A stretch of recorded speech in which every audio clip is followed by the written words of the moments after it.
Mr. A.S. Patil.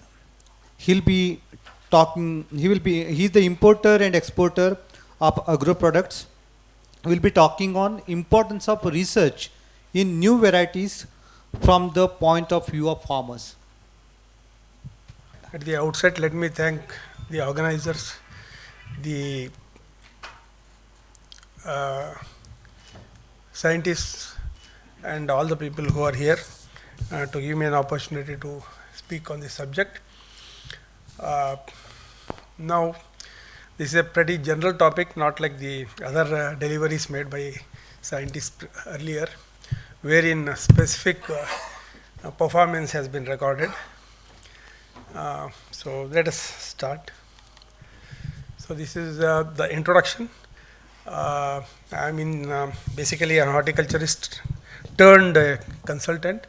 So we are into high-tech project consultancy and also into general horticulture consultancy, and we offer technical, legal, commercial, financial consultancy, including loan syndication for ultra high-tech value projects, which cover up to 100 crores or even more.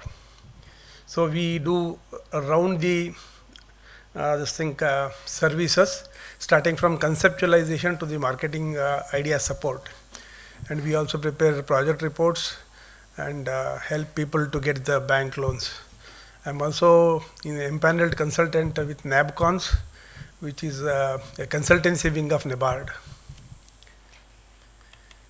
So primarily, what we can see is the farming community is under very great distress in Indian conditions. This is purely because of poor surplus generating capacity with them. The farmers desires to invest in protected technologies like net house, polyhouse, new varieties, and even they are willing to go into the latest greenhouse technologies like our cryo, just for the sake of risk mitigation. Every aspect helps him to mitigate his risk. He has to compete with farmers in West if he wants to export. Even in the Indian market, to remain in the top bracket and to supply into the modern marketing channels, he has to produce very superior quality produce. So farmers fail to get best quality seeds due to high cost. This is one aspect.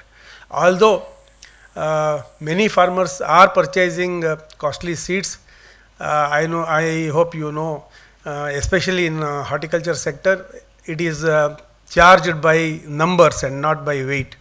So each seed costs 5 to 7 rupees one seed. So that makes it pretty costly. But unfortunately, it is okay. He is ready to pay any cost, but at the fag end, he will not be able to get the required rate. That means the ultimate rate at which it is sold to the consumer, out of that less than 50% reaches the farmer. Rest all is enjoyed by traders, middlemen, and so on and so forth. That is the reason why he finds it difficult to get the best quality seeds, although they are available in the market. The farmers can't produce good quality produce and hence can't sell in the international market, leading to domestic glut.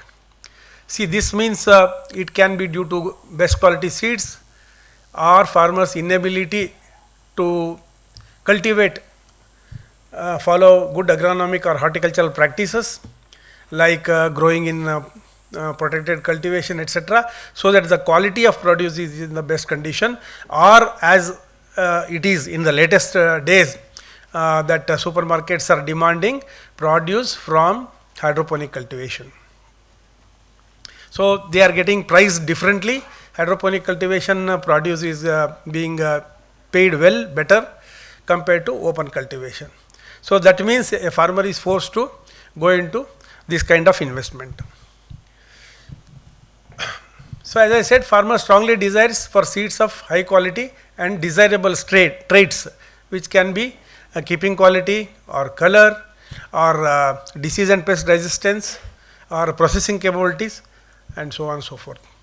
The farmer desires to purchase seeds at very affordable rates as he has no surplus. While he wants to pay for the seeds at any higher rate also, he can't do so because he generates very poor surplus. Now let us see the breeding and R&D costs, because the costs that are going to be incurred, or the burden that is going to be there on the breeding and the seed production companies, will have a direct reflection or bearing on what farmer suffers. Breeding new varieties is a long drawn activity and attracts high R&D costs. This is well accepted fact. Breeding companies desires to retrieve R&D costs, overheads, and even earn profits at the earliest. This is a natural business phenomena. Nobody would like to take it long, because the more they take it long, the higher the risk it is, because there can be competitors who can enter with a better quality or same parallel qualities. So they want to earn and retrieve their costs much earlier, as early as possible. This plan makes the seeds to cost more for the farmers, because the cost is divided in lesser number of years. So that is one business issue which needs to be tackled. India is a big market for seeds from the point of volume and value also. So this is a very attractive point. That is why many MNCs are here to even produce the seeds and to market the seeds. We are also good breeders in India, good producers in India, or even we can say F1 seed production farming is going on large scale from seed companies, done by the farmers at their places, and that seed goes into the seed companies, and it is quality checked and packed and even sold in other countries also. So this leads to support to the farmers and heartburn to the seed industry. Okay, so if the government has made certain interventions to bring down the costs, especially maybe BT cotton, etc., where they have fixed the rate and reduced the royalty fees, etc. So that has helped the farmers. So that has supported the farmers, but it is a heartburn for the seed industry. They are not happy because their income or the bottom line is affected. Now, what is seed industry status? It is around 5.5 billion in 2021. It is expected to go around 11.3 billion in 2027, a growth of 12.5% during 22 to 27. So we are actually growing very fast. Although our seed export is comparatively less, we are not able to penetrate and do a big job in seed exports market. So MNC seed companies operate in many countries and have a large market to distribute their risk. That is the advantage MNC companies are enjoying. Now company analysis, if you take, the companies are professionally strong, has good investment capacity, can mitigate risks by playing in different markets. The problem faced are distribution issues, short shelf life of seeds, unpredictability of the demand, lack of effective monitoring at dealers level, which means the recovery at the dealer's point is much difficult. Many times bad debts are common, and general lack of infrastructure and poor extension, although they do some extension, but still poor extension. So, but they depend, main strength is on brand image and quality, what they want to bring it to the farmers. Now, if you do the analysis of the farmer, he is very poor, very low capacity or no capacity to invest, poor education, poor surplus generation. That means he is left with very little money and suffers from poor know-how, maybe environmental hazards, rains, frost, high temperature, cold, all these things.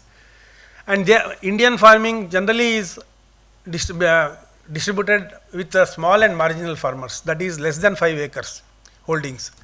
Poor irrigation facility and other infrastructure, affected by poor market support, exploited to the hilt from all fronts, both from the market as well as the dealer support.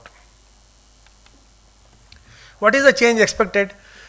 The change expected in agriculture community is holding pattern, because now we are having very small holdings which are really not helping to invest and go for any bigger ideas. So change expected is consolidation of land. The difficulties are there. People don't want to let go the lands from their hands, and politically also it is not acceptable. So what we desire is corporate farming, cooperative farming with large holding, which will bring strength, bargaining power, investing power, professional management, and ease in bringing investment from any sector, banking or private sector, and also good employment generation. Expectations of the farmer, this is very important.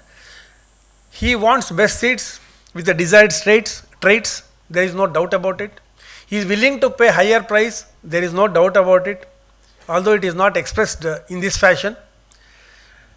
But he also wants his surpluses to go up, that is, get a better market price. If that is happening, it is not a problem for him to pay higher prices. Sir, you have 5 more minutes. Yeah.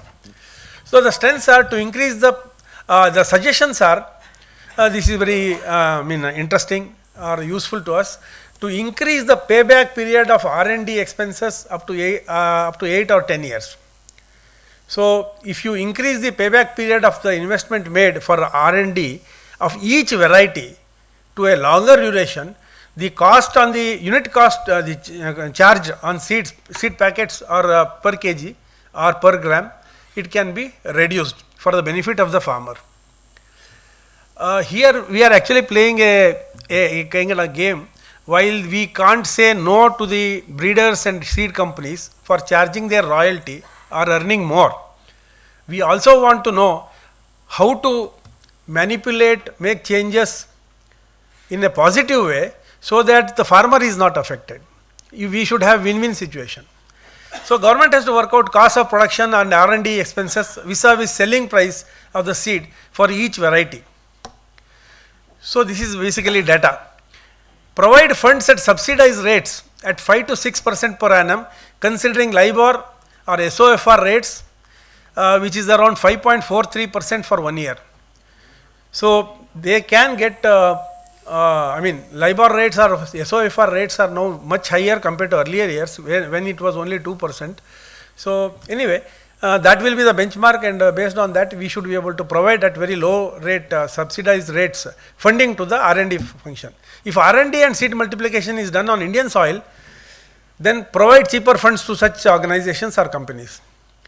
If such seeds and plants, even plants in fact, are exported, provide incentives like low cost funds, air or sea freight as a subsidy, which is not there in the government schemes now.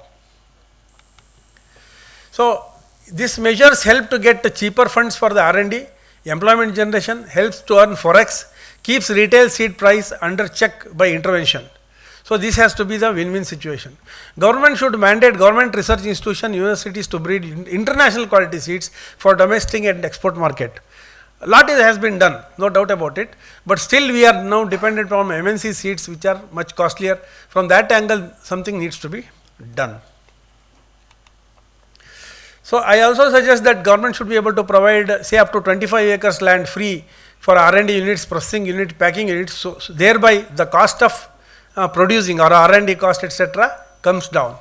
They can defer the tax like IT for 5 years for each variety released proportionately. So that would help in bringing down the cost of the companies. Government can also offer 25% subsidy on capital goods invested in seed industry or breeding industry, and for modernization if they are already there but they are modernizing, as in textile sectors. If textile sector is getting modernization funds, why not seed sector? So government should sensitize seed industry for social responsibility, environmental concerns, protecting and permitting genetic diversity to exist, to have farmers and farmer-centric corporate objectives. So this closes exactly. Thank you. Thank you. That's wonderful presentation within time, and you have flagged lot many points there to be noted. Thank you. Thank you very much. Thank you.